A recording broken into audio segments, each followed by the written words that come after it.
So we're coming back at you with these precepts and another cold cut, giving, of course, all honor and all glory to Yahweh by Shema Mashiach wa Malaki Bashai. Double honors to the elect elders of the house of David that's been in this truth for decades and decades, patiently waiting for the second coming of Hamashiach wa Malaki Bashai. Mighty shalom to all of the mighty men of the Most High God who are out there in the highways and byways, pushing this truth, magnifying the ministry, presenting their bodies as a living sacrifice, and enduring all things for the elect's sake. Shalom, shalom. Shalom to all of the men that may not be out there in the highways and byways as of yet, but they're working on it. They're getting built up in the spirit. They're praying. They're fasting. They're studying. They're being diligent and abounding in the work of the Lord. Shalom, shalom. Shalom to all of the Akwaf out there, the sincere sisters out there, holding it down in the households, reverencing the husbands, being submissive and diligent, and those who may not be married are those who tend upon the Lord without distraction. Shalom to the ancient men, the children, the elected visitors scattered abroad throughout the four corners of the earth, and shalom to everybody tuning in live. Don Israel, Princess Nikki Yah, Anthony Knox, Nigel Blends, Juan Figueroa, HBK Ant, Yasha Ali Yahawada, Highlander, Dennis Rodman, Like No Other Kind, 144K, Brother Azariah, Shalom King, Taylor C, Joshua Brewer, Shalom King, Church of Yahweh, Bashim Yahweh 12, and everybody else tuning in and that will tune in, Lord willing. Right, the topic of this cold cut is the furnace, the rite of passage. Right, the furnace, the rite of passage. So I want to kick it off with Ecclesiasticus chapter 2 and verse 1. Right, a rite of passage is essentially something that one must go through. Usually it's a ceremony, usually it's a ritual, usually it's an impactful, life-changing event that an individual has to go through in order to reach the next phase in their life, or to achieve a particular goal, or to acquire a particular position. You know, like people in fraternities, they have to go through a rite of passage. They have to go through the hazing. They have to go through public humiliation. They have to go through particular disciplines of the world and folly and vanities, right? Everything has a rite of passage. You know, if you want to be a professional athlete, you have to, be in the draft. You have to go to the combine. You have to showcase your talent, your skills. You have to deal with the tryouts, and then you could be an athlete, a professional or what have you. In order for us to achieve the kingdom and to obtain immortality and everlasting life, the rite of passage that we have to go through is the furnace of adversity, right? You're going to have to go through adversity. You're going to have to go through affliction. Life is going to be hell. Life is supposed to be hard. Life is supposed to be full of woe and sorrow, and it's truth, man. Now, you're going to have your times when you have days of mirth and days of laughter and, moments of peace. But the majority of your life in this ministry is going to be constantly being afflicted by evil spirits and demons to bring adversity upon your life. Let's go to Sirach chapter 2 and 1, right? It reads, and that's our rite of passage. My son, if thou come to serve Yahweh, prepare thy soul for temptation. Set thy heart aright and constantly endure, and make not haste in time of trouble. So you have to prepare your soul for temptation, meaning you have to really process and count the cost about what you're going to go through in this truth. You have to prepare your soul for temptation. Why? Because temptation is going to come. Adversity is going to come. It could be financial adversity. And there are times you have money in this truth, and there are times you completely broke, man. There are times when you're saving up and you think you're going to make something happen and make something shake, and then it's going like that. There are times when you have jobs. There are times when you don't have a job. There are times when you have brothers around you. There are times when you feel alone, right? You're going to go through many forms of adversity, and it's truth, right? And you're going to have thoughts in your mind that tell you to quit, go back in the world. This is too much for me. Spirits of doubt are going to come in. I don't know if this is the truth. I don't know if I can endure this. This is too much. You start questioning the Most High. Should I really be in this thing? What did I do wrong? You have to cast all those spirits out, and your first thought should be, here I am going through the furnace. I must have faith and I must endure, right? It reads, and constantly endure, and make not haste in time of trouble. Cleave, what does it mean, make not haste in time of trouble? It means when trouble comes upon you, you can't be quick to leave the Most High, right?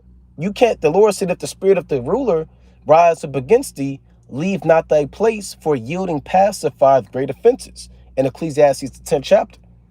So you can't make haste to go to the weed in time of trouble. You can't make haste to be depressed and go to doubt and worry in time of trouble. You can't make haste to go do God knows what in time of trouble, man. Some people smoke, some people pop pills, some people drink, they grab the bottle in time of trouble. Some people, they call the police in time of trouble. Some people, they do God knows what, man.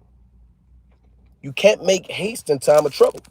Cleave unto him and depart not away, that thou mayest be increased at thy last end. Because in the beginning, you're going to go through hell, man. And in the middle, you're going to go through hell. And at the end, it's going to get worse. Whatsoever is brought upon thee, take cheerfully, and be patient when thou art changed to a low estate. So whatever is brought, it says whatsoever is brought upon you, man. And it could be, man, you had, $20,000 in your bank account, and then your car broke down, and then, you had to pay your mortgage, then you had to pay your rent. Now you don't have no money. And take that cheerfully, man. And you could have went off, man, and committed adultery and be against you, man. Take that cheerfully, man. False brethren could have rose up against you, man, and cast your name out. Take that fully. Your health might deteriorate, man. You might find all of a sudden you have these health issues that you never had prior to coming into this truth. Trying to figure out, what's my health like? It's stressing me out. What's going on? I never went through this. Whatever you deal with in Yahweh Bashmi Abashai, you have to take it cheerfully, right? And look, this is the rite of passage. You won't be accepted if you don't go through this. The Most High can't use you if you don't go through hell. It reads, for gold is tried in the fire and acceptable in the furnace of adversity. So the same way gold is tried in the fire, and what is another word for try? To test, right? You test gold, man. You see if this gold can endure the adversity. Put it through the fire. You ramp that temperature up. And then what is the purpose? Is to take that gold and remove all of the impurities from it. There are things in gold that aren't desired. Nobody wants raw gold out of the earth. As much as people mine for gold and seek for gold and go through great expeditions to find treasures of gold, you don't want that raw gold taken out the earth. Because that gold has other undefiled or other defiled things attached to it, man. It may have pieces and traces of zinc or copper or mud and dirt and other minerals on it. So you can't take that gold. That gold isn't acceptable because it has things attached to it that reduce the value of that gold. So in order to have the highest level of gold, you need that luster and you need that pure gold. You have to take that gold and put it through fire to remove those undesirable traits or undesirable minerals and elements, man. It has to go through fire. Now, the gold can't say, well, why you put me through the fire? Hey, the gold is gold, man. That's your decision to decide to put this gold through the fire. We are the gold of the Most High. And if the Lord wants you, he's going to put you through the fire. If the Lord don't want you, you're not going to go through the fire. I'm going to tell you straight up and down. And that's why you see these modern day rappers, they're not going through the fire. Other philosophies and doctrines and religions, they're not going through the fire. These pastors of the world and these millionaires and billionaires, they're not going through the fire of adversity. Because the Most High is not dealing with them. You know that the Most High is dealing with you and you are elected or chosen rather or called if you are going through a fire. Right? Let's go to Isaiah chapter 48 and 10. Right? It says acceptable men in the furnace of adversity. Because certain men come in as truth. And then when the fire come on them, they're not accepted. They fall away. They go back in the world. They get depressed. They fall out the truth. And they don't know they don't understand what this thing is about, man. Right? This is Isaiah. There's no scripture that says thou shalt come into the truth and the truth shall be easy unto thee. And thou shalt have great success in this walk, and thou shalt never deal with adversity all the days of thy life. Even so shall it be, even unto the kingdom. Where's that at, man? What scripture is that? It's not in there, man. That's why we have to go through these accounts, because a lot of brothers be catching hell. And you're supposed to catch hell, man. What do you want somebody to tell you, man? It's supposed to be easy. It's not supposed to happen. You had bad luck, No, you're supposed to go through this, man. And you got to deal with it. You got to deal with it. You got to man up and you got to deal with it. And it is what it is. Nobody's going to tell you, okay, well, brother, all right, sister, you just got to, no, you have to go through this. Now, when you're in this, we brothers counsel and tell you how to endure it, but we can't tell you how to avoid it because you can't avoid it. It's coming your way, and it may not be today. It might be tomorrow. It might be next week, man. It might be 5 minutes from now, but the fire is coming. Isaiah chapter 48 and verse 9. For my name's sake will I defer mine anger, and for my praise will I refrain from thee, that I cut thee not off. Behold, I have refined thee, but not with silver. I have chosen thee in the furnace of affliction. So the Lord refines us, but not with silver. He chose us, not in the dandelion field, not in the field of roses and on cloud nine. No, the Most High chose us in the furnace of affliction. And you might be in that furnace for a long time, huh? And the Lord will seal up that door, man. And you'll be in that furnace for years. Like we always say, Tobit, he was blind 8 years, man. That's 8 years of going through the furnace. He had a health issue, man, for eight years. And you might try to take natural herbs or, some type of homeopathic, remedies to heal your ailments, but they may seem as if they never go away. Guess who's allowing it to stay there? The Most High. If the Most High wanted to go away, he'll let it go away. And sometimes the Most High will afflict you, man. And it may not be because you went off. It may not be because you're ungodly. It's just you got to be tried, man. Your faith has to be tested. You might not have no money, man. You might be broke. You might not ever get no money, man. You might only have the bare minimum. You might work these jobs and there's something always happening, and you go through the fire, man. The Lord chose us in the furnace of adversity. Let's go to Sirach chapter 27. Right? Let's go to Sirach chapter 27. And again, if you're not going through hell, you might want to start re-examining yourself and seeing if you're in the spirit, man. If you're doing what's pleasing in the eyes of the Most High. Right? This Ecclesiasticus chapter 27 and verse 5. The furnace proveth the potter's vessel, so the trial of man is in his reasoning. You see that? The trial of man is in his reasoning, because when certain brothers go through fire, they quit, man. I remember playing sports back in the day. You had guys, man, we had to do the 2-a-days. We had to do the up downs, the laps, the hot practices, God knows what. And then you always had those guys that quit, man. See, a lot of guys, they wanted the glory of being on the team. They wanted the varsity jackets. Some guys wanted trophies, medals. Some guys wanted to go to the league. Some guys wanted this. People want the glory, but they don't want to go through the furnace that is a prerequisite of the glory. Some people quit, man. They didn't make videos on why I left the Hebrew Israelites. I'm glad the Most High brought me through that phase of my life. I am so over that cult now. What? That's an excuse, man. They should just come out and say, I didn't go through the fire. I failed adversity. I got weak and I gave up. All those videos should be retitled, I got weak, I gave up, I fell out, I didn't endure the furnace of adversity, and here I am now being a complete reprobate. So these things are happening every day. Every day somebody's passing out in this fire, man. You got to imagine that we're all in this same furnace, and some brothers, they getting hot, they sweating, man. Some brothers getting nervous, they begging on the door, let me out, let me out. And other brothers, they're calm, cool, and collected in the furnace. They're calm, cool, and collected in the furnace, and they understand it's going to be hot, man. And they embrace the heat. And they say, Thawada Yahweh Bashmi Awashad.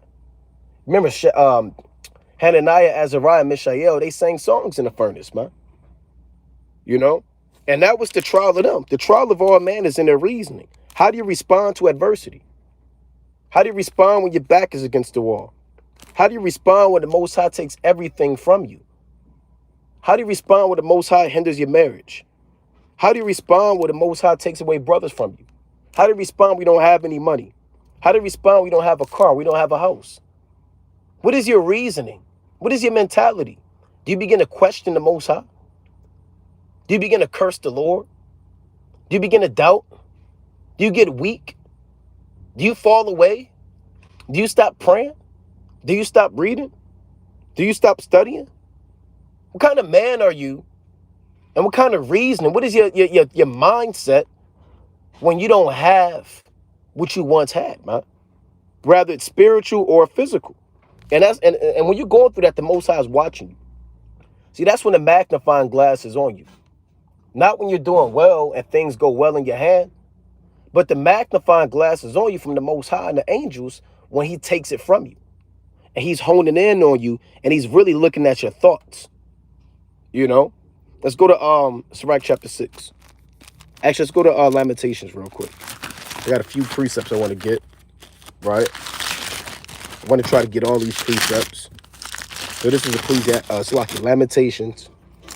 I want chapter 5 and verse 17. Right? Lamentations 5 and 17. For this our heart is faint. For these things our eyes are dim. So your heart could be faint, meaning you're stressed out, feel like you want to give up, right? You feel like, your mind, you don't know what decision to make, right? You're trying to get counsel and your heart is faint, man. And your eyes are dim, meaning you're thinking about going back into darkness. And the light of the Most High is slowly fading away from you, right? It reads, because of the mountains of Zion, which is desolate, the foxes walk upon it. So that's really dealing with the land. It's dealing with the enemy being up and down the land. They're the foxes, they're the eagles, they are the serpent, the dragon, the hypocrite, etc. Right? It reads, here's the point.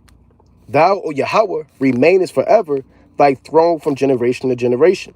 Wherefore doest thou forget us forever and forsake us so long a time? You see that? And the Most High, it may seem like he's forsaking you so long a time. It may seem like the Most High forgot you, man. And sometimes the Most High do that, man. It's not as if he forgot you or forsake you. Hey, but the Most High, he'll withdraw that hedge. What did he do to Job? He took the hedge away from him, man. He took his family away from him. He took his wife away from him. Her reasoning and prudence that she once had. He put a foolish spirit on his woman, man, to provoke him unto ungodliness. And the Most High took away his land from him, took away his health from him. He took away his friends from him. The Most High will take that hedge away from you just to see what you're going to do, man. Just to see if you're going to endure. Just to see how you respond. See, a lot of people, they have this false idea of what it's supposed to be in this truth, man. You think this thing is about just wine and burgers and being, full of mirth and festivities. And these things come with the spirit of this truth, man. Feast days and brotherhood. But the Most High is not always going to give that to you, man. It could seem like the Most High forsook you for so long a time. Job was forsaken for a while. Jonah spent 3 days and 3 nights in hell, man. Paul, his whole life was hell after he came into the knowledge. Toby was blind 8 years, man. David was in the wilderness, man, being persecuted by his own son for God knows how long. Name one of our men that are the elect, our forefathers that are elect, that are the righteous, that didn't go through anything. Name one. Name one, man. Name one of the elect that didn't catch hell. Name one of the 144,000, the chosen, the 12, that didn't go through anything, man. All those men endured. Whatever they went through, rather it was even unto death, they endured it, man. Eleazar, 2 Maccabees 6, he endured it, even until death. And there are certain historical accounts that says Manasseh, the wicked king of Judah, he sawed Isaiah in half. He had to endure being sawn in half. A lot of brothers get weak, man. Then you get cut from the team. See, the Most High is trimming the fat, right? Let's go to John chapter 5. The Most High is trimming the fat. And you brothers that can't deal with adversity, you brothers that don't know what this thing is about, you brothers that think this thing is sweet and you catching hell and you begin to doubt and curse the Most High and go back in the world and be double-minded and hey, the Most High can't use you, man. He is trimming the fat, right? This is John chapter 5 and verse 5. And a certain man was there. This is the pool where the angel would come down at a certain season and trouble the waters, and whosoever would get into the waters, they would be healed. Right? Salakia.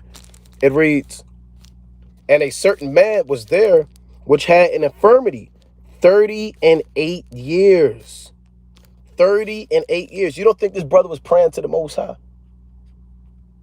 You don't think this man was fasting? Stop expecting all your infirmities just to go away when you want it to go away. Stop expecting things to prosper just because you prayed one time. Just because you fasted twice. Sometimes, no matter how much you pray, whatever you're dealing with might not go away. Remember the Apostle Paul said, for this thing I besought the Lord thrice, that it might depart from me. You know? Even Yahushua prayed in the garden. He said, Lord, let this cup pass from me. Nevertheless, not my will, but thy will be done. If Yahushua was going through the chief adversity and the crucifixion and the torture and the humiliation and the beating, and the Most High the Lord didn't come down and say, hey, here I am. I'm going to hear you. Hey, there's no account of the Lord really responding to that. There's no account of that. Where's the account of the Most High coming down off the throne and saying, I hear you, son. Matter of fact, I'm going to take this cup from you.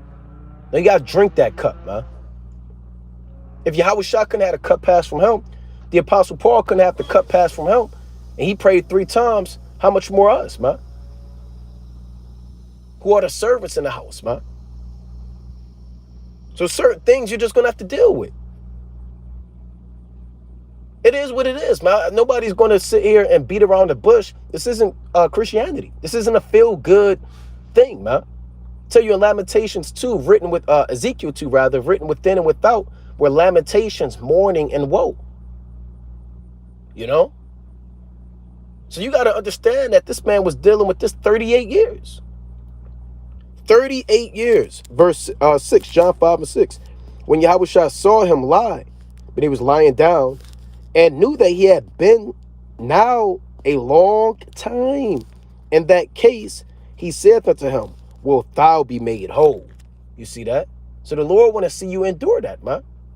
And this man believed in the Most High. He believed in Yahushua. Right? He believed in the Lord, man. And then the Lord made him whole. He was dealing with that 38 years. 38 years. Right? Let's go to the book of Proverbs, chapter 17 and 3. Right? Let's go to Proverbs, chapter 17 and 3. So brothers have to endure this, man.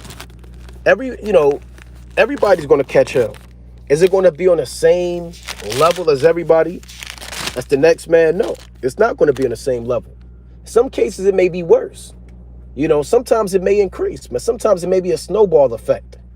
And then things drastically get out of your control. But guess what? You have to still say our praises to the Most High. Right? This is the rite of passage, man. You will not be in the kingdom if you can't go through the rite of passage, if you can't go through the furnace. If you give up, you start making excuses. And a lot of brothers start making excuses when they start catching hell. They stop putting their hand to the plow. They stop going as hard as they used to go. And, they start really making excuses and being, a damn reprobate. And the Most High's watching you, man. And he's just look, I can't deal with this, man. Right? I'm going to look for the next man. This is Proverbs chapter 17 and 3. The fining pot is for the silver, and the furnace for gold, but Yahweh trieth the hearts, man. See that? What does the word try mean? To test, to prove. So again, the Most High give you hell to prove you, to test you, to see if you really still believe, man. And the Most High can have you hit rock bottom. I mean rock bottom, man. He can have you get robbed. And the unexpected can happen to you, man. The examples I'm giving you, not having no money, physical infirmities, mental issues, these things are just what I'm saying. The Most High could do many things, man. He could take loved ones from you. Your house could catch fire, and you might get into an accident, man. A woman could turn against you. You find out your child really not yours, man. And your job fire you. out of nowhere, all hell could break loose. Right? The unexpected, right, could happen to you, man. But that's the Lord testing you. That's Yahweh Shai testing you. And every day you have to understand, when I wake up, I am going to be tested today. Am I going to pass? Am I going to fail? There's no satisfactory with the Most High. It's either you pass or you fail the test, man. There's nobody that's going to be in a kingdom that was kind of, they got a C minus. Kind of got a satisfactory. Kind of made it. No, either you pass or you fail. The words you speak in adversity are going to be an indicator if you pass or you fail. The steps you take in adversity are an indicator if you pass or fail. What you think in your mind. Some people go through hell and say, man, maybe this truth isn't for me. Maybe I should just go back in the world. Maybe I should just sin to get my money back right. Right? Some people who just do God knows what, man. Right? So like you got these demons coming on the channel now. The sower soweth the word, right? Let's go to the book of Proverbs chapter 24 and 10. And again, we have to talk about these topics, man. We're not just going to talk about, the best wine to drink at the Passover. How long was David's garment when he danced, man?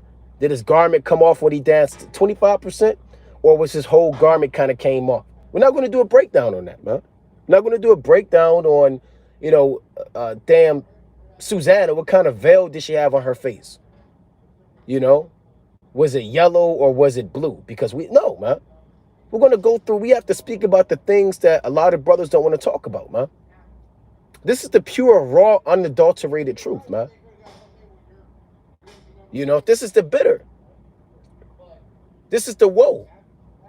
These are the things that have to be understood. This helps you grow in this truth, man. You can't grow under just mirth and laughter all day, man.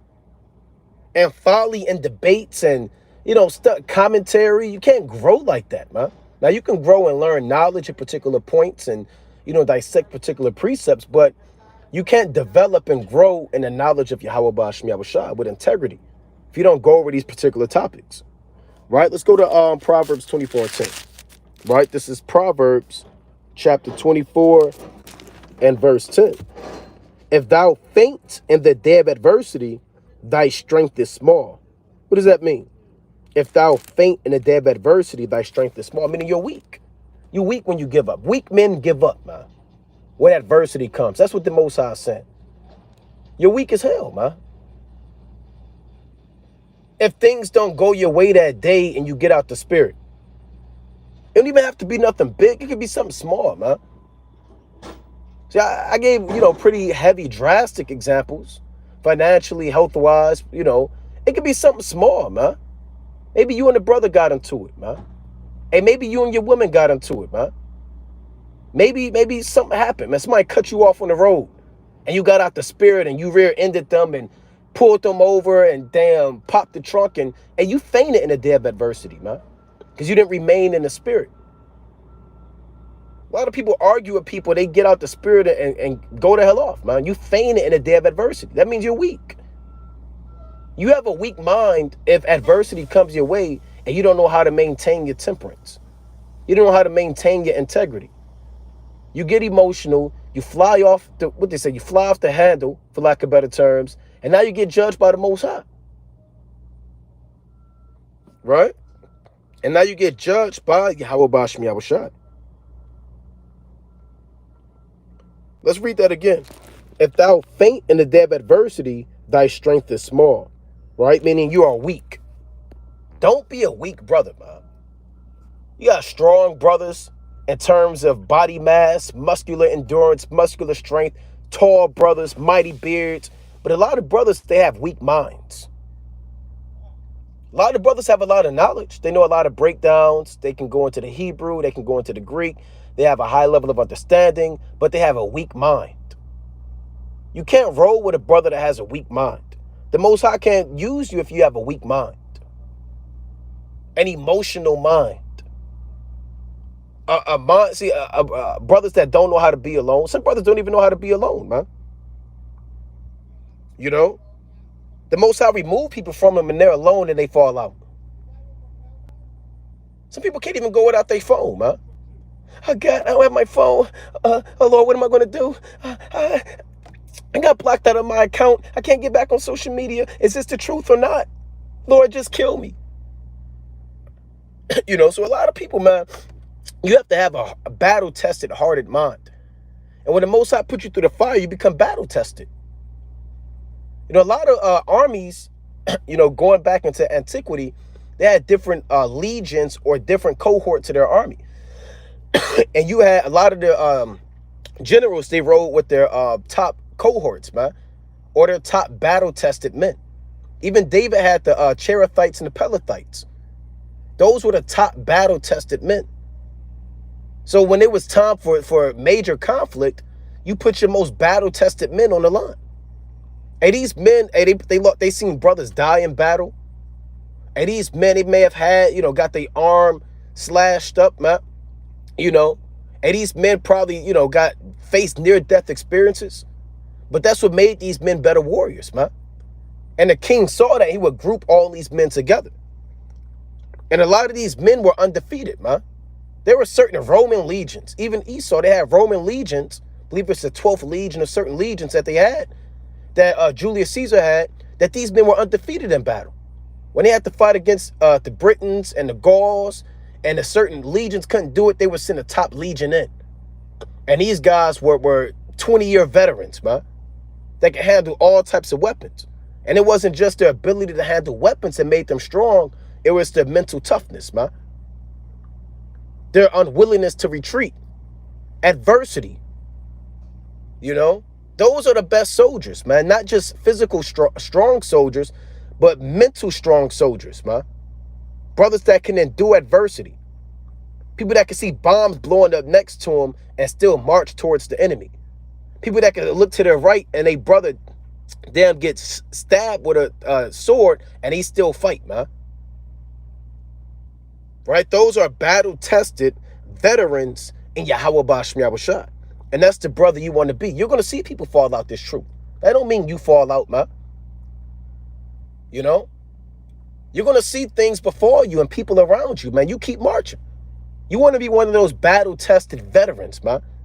And that's who the 144,000 are going to be. They're going to be an elite group of mentally strong men. Not just physically strong, not just brothers that know all of the breakdowns, but these are men that can endure. Men that went through adversity. What did Ezra say in 2 Ezra 2:40 on down? Then began I to commend them that stood so stiffly for the name of Yahweh Ba'ashem Yahushua. So it was a mental thing too. These men could stand stiffly for the name of the Lord. So if you faint in adversity, your strength is small, man. Go to Ecclesiastes, right? Chapter 7, right? Ecclesiastes. And you have to really thank the Most High for your adversity, man, because it's going to come, right? Ecclesiastes, I want 7. And here's what I want. Right, Ecclesiastes chapter 7 and verse 14. It reads, "In the day of prosperity be joyful, but in the day of adversity consider. The Most High also hath set the one over against the other, to the end that man should find nothing after him." Right? What does that mean? In the day of prosperity be joyful. So when the Most High give you wealth, he may give you a job, he may give you a car, he may give you a wife, he may give you children. Be joyful in that, right? Bless the Most High. Barakatha Yahweh Ba'ashem Yahushua. You have allowed me in my enemy's land and captivity to be joyful. Even Yahweh, Joseph, he called his son Manasseh, right? He said the Most High made me forget the hell that I was catching, greatly paraphrasing.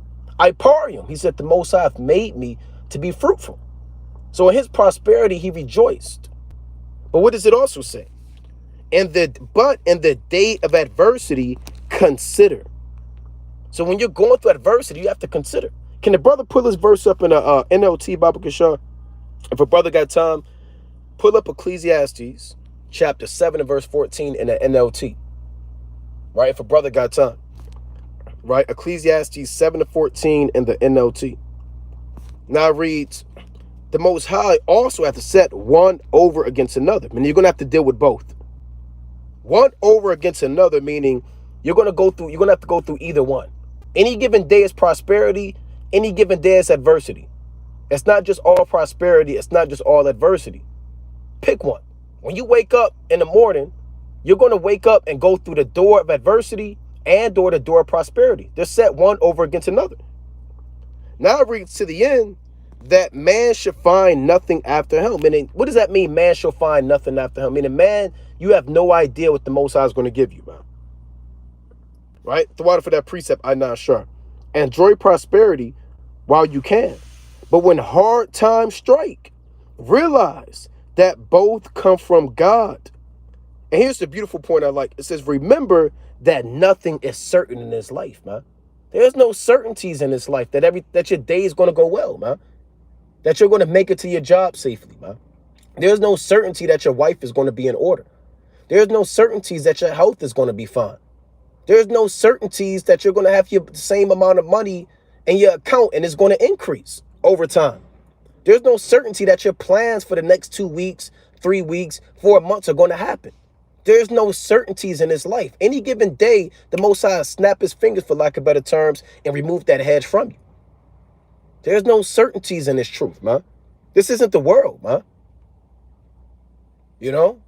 If you're in this thing, there are no certainties in life, man. Right? Let's read that again.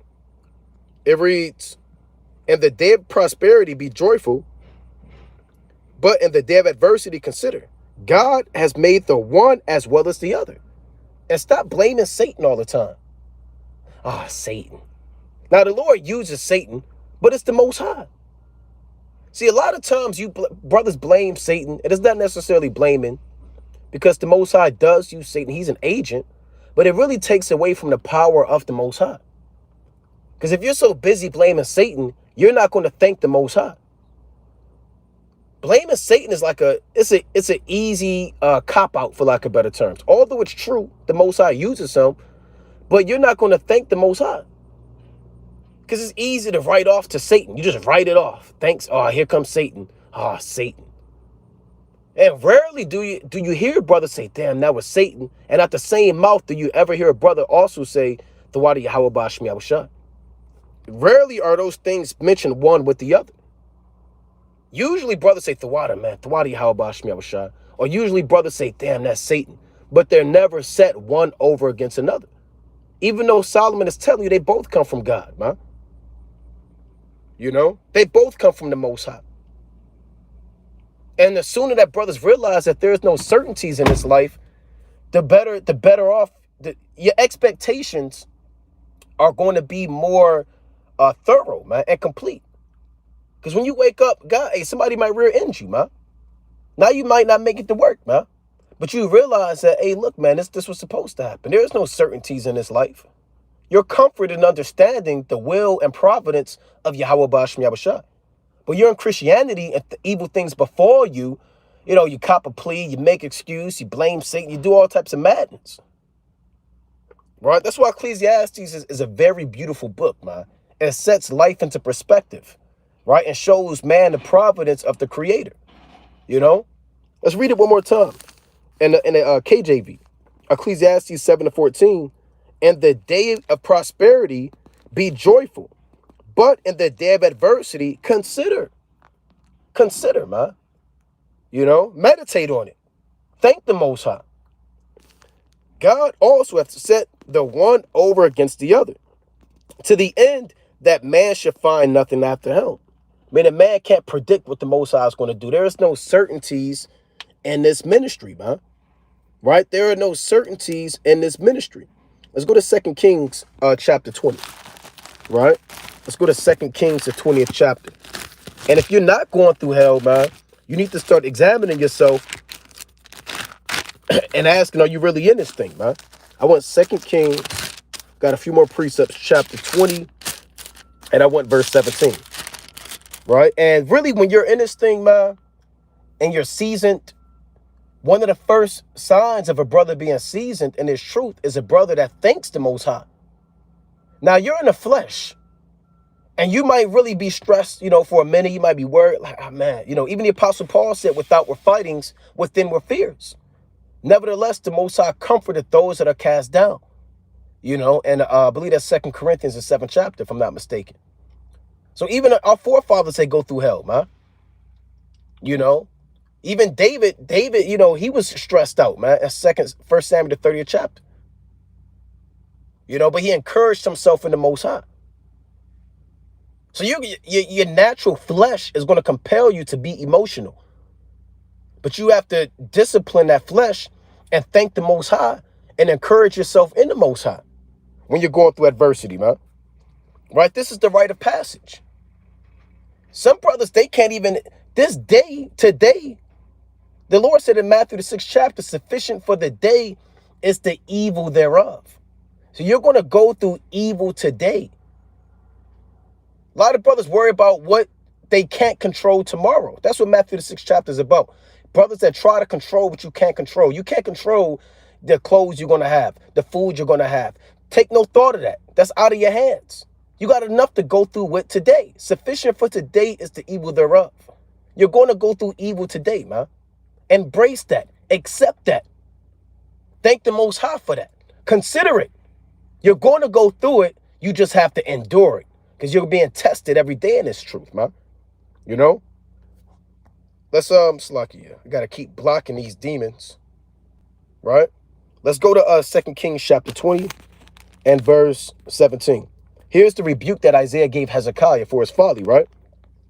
2 Kings 20, I'll read 20 and 16. And Isaiah said unto Hezekiah, hear the word of Yahweh, Ba'ashem Yahushai.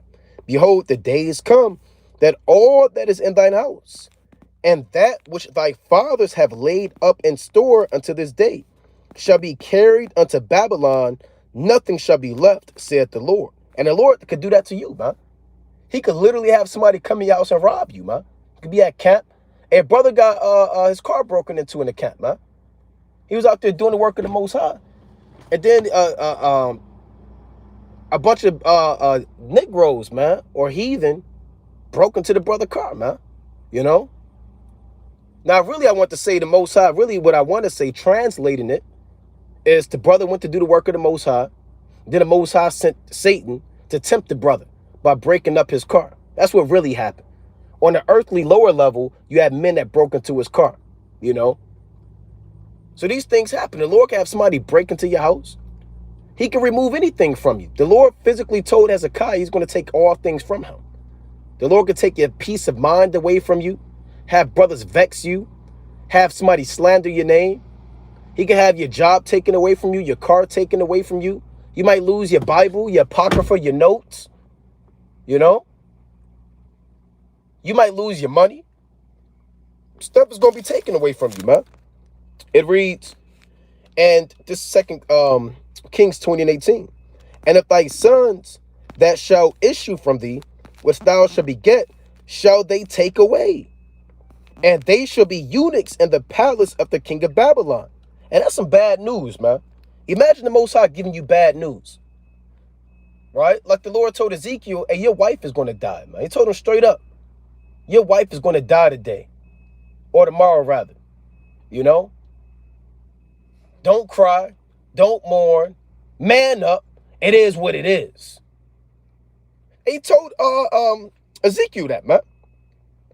And Ezekiel said he went out to prophesy as the Lord commanded him. And that evening, his wife died, man. And he didn't fall out. He didn't get emotional. Oh, Lord, why? Why? Oh, Hey, man, our forefathers were battle tested. They were hard. They could endure. Somebody pull up the definition of stoic. We pulled that up before. If a brother got time, pull up the definition of the word stoic. Right? You have to have a stoic-like mentality, a solitaire mentality, a prisoner mentality, man. So somebody pull that definition up, Baba Kashaf, if a brother got time. Because the Most High give you some bad news, man. Your wife, she's not going to make it. Hey, the Lord told Jeremiah, you can't get a wife, man. You're not going to take a wife in this place, man. You're not going to have sons and daughters. A lot of brothers fall out because they can't get a wife, man. They can't get a woman. All right, throw out for that. W5 Philly Jersey. A person who can endure pain or hardship without showing their feelings or complaining. You see that? A person who can endure pain or hardship without showing their feelings or complaining. You got a lot of complainers, man. Ow, ow, ow, my elbow. I can't make it to camp today. Right, I hit my funny bone. Ow, my stomach. Oh, a brother take a picture of his face all frowned up. Oh, send it in the group chat, man. I deal with this and I'm dealing with that, dealing with this, and then this, Lord, and then you just turn into a woman, man. Ow! The Lord ain't dealing with that ow spirit. Ouch! Everything you go through, put in the group chat. Ouch! You know? What happened? What happened? What happened? What happened? I stubbed my toe. Hey, you can't, hey, the Most High's not dealing with that, brother, man. Everything he's going through, he just publicly puts it out there, man. Oh, I'm going to have a bad day today, guys. I just feel it. I can pray for me. Hey, brother, we all going to have a bad day, man. We all catching hell. Now, ain't nothing wrong with having a brother pray for you, but you got to watch your brother's spirit, man. You got to watch your brother's spirit, man. Here it comes. Here comes adversity today. Brothers, please go on a 5-day fast for me. Brothers, we're not going to go on the 5-day fast for you because you're going through adversity, man. Sometimes you got to tell a brother, man up, man. And you got to deal with it. Brothers don't want to hear that, man. Every brother wants some. Ain't nothing wrong with compassion on a brother. Ain't nothing wrong with that, man. Ain't nothing wrong with, comforting the brother with the precepts. But, a lot of times brothers don't tell brothers you got to deal with it, man. And you're supposed to go through this, man. This is part of this truth. You're being tested, man. Suck it up. Man up. Take it on the chin. Hold your chin up and endure. Let's read it again. 2 Kings chapter 20 and verse 18. And if thy sons that shall issue from thee, which thou shalt beget, shall they take away, and they shall be eunuchs in the palace of the king of Babylon. Then said Hezekiah unto Isaiah, good is the word of Yahweh which thou hast spoken. And he said, is it not good if peace and truth be in my days? He said, good is the word of Yahweh which thou hast spoken.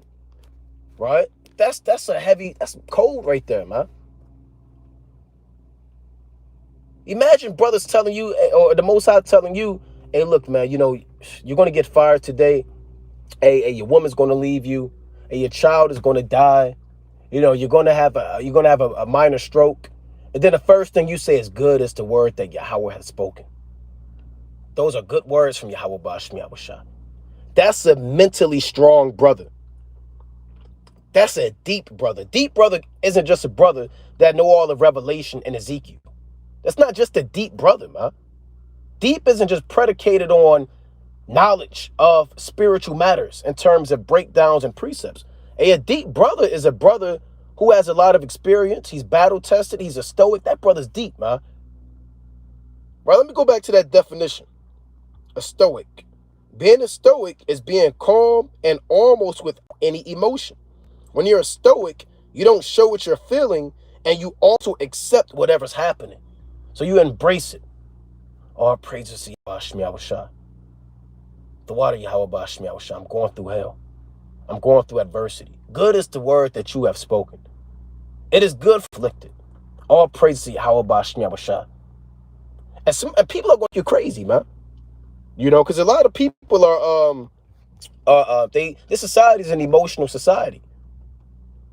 And it's people's instinct to immediately complain about what they're dealing with. Seldom are people persuading people to, because there's so many vices in this world where you could just cleave to escape your pain.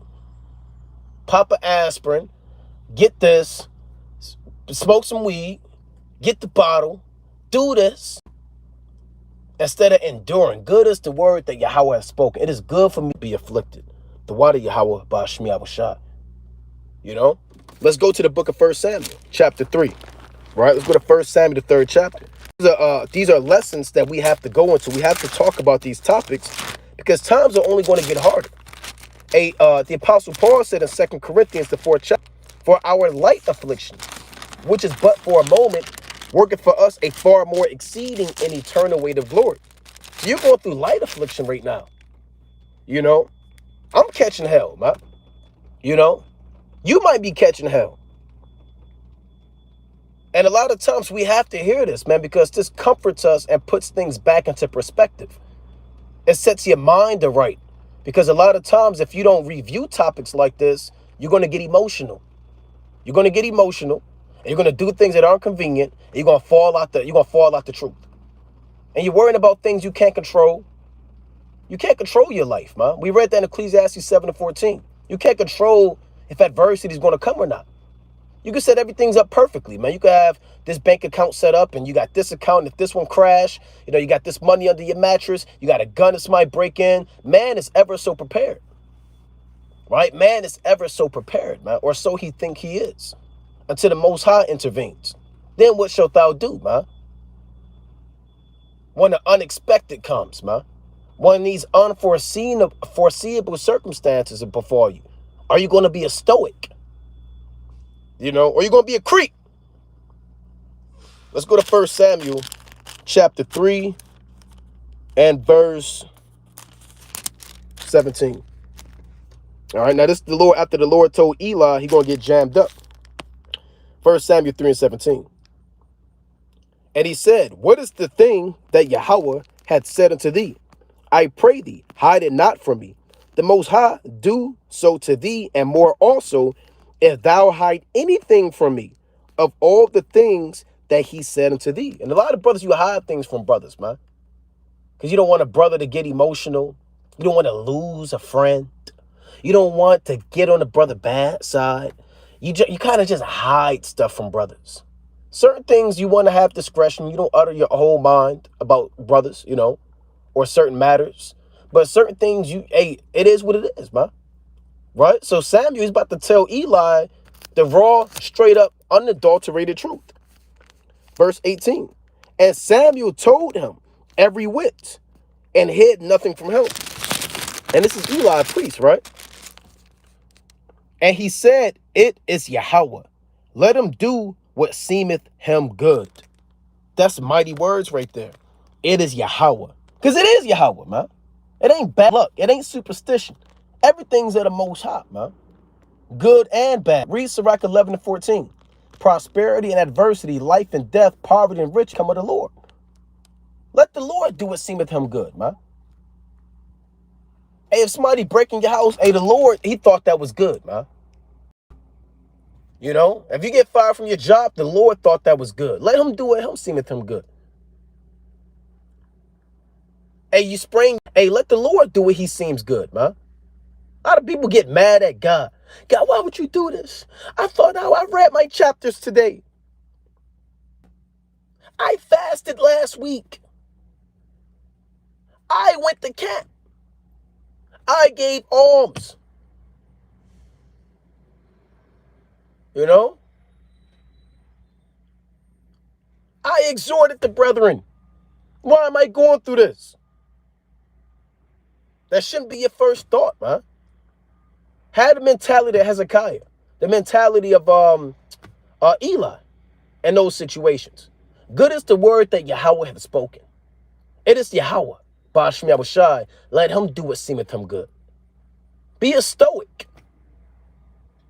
Be mentally tough, man. The trial of all man is in his reasoning, man. The trial of all man is in his reasoning. Let's go to 1 Samuel, right? 2 Samuel chapter 4, man. Right? 2 Samuel, the 4th chapter. Brothers have to have a stoic mentality, man. Right? You want to be battle tested. See if a brother could get that last one definition, Baba Kashaf. If they got that. They may have it, they might not. Pull up the definition, Baba Kashaf. If a brother got time, battle tested. Right? And I want to go to 2 Samuel, the 4th chapter. Right? You want to be a battle tester. Yahweh Shai said through the Apostle Paul, endure hardness as a good soldier in Hamashiach Yahweh Shai. You know? So you want to have that mentality, man. These soldiers, they see people die. You know, people get shot. It's next man up. People get their arms blown off. All right, Thawada for that. All right, W5 Jersey, Philly. Thawada. Shown to be reliable and effective by being used in war. You see that? So you want to be a reliable brother in adversity. You don't want to be known as the brother whose teeth start chattering in adversity. You look at the brother, he's sweating bullets, man, when a scoffer come up. He's asking to hold post. He was on the line reading. He's asking to go to the bathroom. He's not battle tested, man. You know? You want to be a reliable brother in adversity, man. And there are certain brothers that I have labored with, man, that I know I can handpick a great majority of brothers. If I was to hold a camp with certain brothers, I know certain brothers are battle tested, man. There are certain brothers I could think of that I know that if all hell break loose, those brothers are going to hold it down, man. No matter what, man. If guns came out, knives came out, police came out, scoffers came out, if the spiritual demon Satan manifests himself with a woolly beard and a damn staff in his hand, I know certain brothers will still stand stiffly, man. Because certain brothers are battle tested, man. They've been through hell camps. They've been through hell and high water, man. You know? And then there are certain brothers you kind of look at sideways, man. I don't know about this brother, man. You know? I don't know about this brother, man. Certain brothers you kind of mark, man. And there are certain brothers you know, man. That brother, man, if I had to run through a brick wall, I'm taking these 5 brothers with me. And you want to be a brother that's thought upon in that manner, man. When brothers think of you, you want to be known as a brother that can endure. A brother that's a stoic. You don't want to be known as a complainer, man. An effeminate, just damn sissy. You know? You don't want to be known as a weak brother in adversity, man. In the eyes of your brethren or in the eyes of Yahweh. Bashmi Awashai. You know? Let's go to 2 Samuel chapter 4 and verse 9. Right? This is 2 Samuel chapter 4 and verse 9. And David answered Rechab and Baanah his brother, the sons of Rimmon the Beerothite, and said unto them, as Yahweh liveth, who hath redeemed my soul out of all adversity. So all the adversity you're going through, the Most High is going to redeem your soul. But you have to endure it. This is 2 Samuel. Read all of the adversity he went through in 1 Samuel. All the hell he was catching. Even earlier in this chapter, man.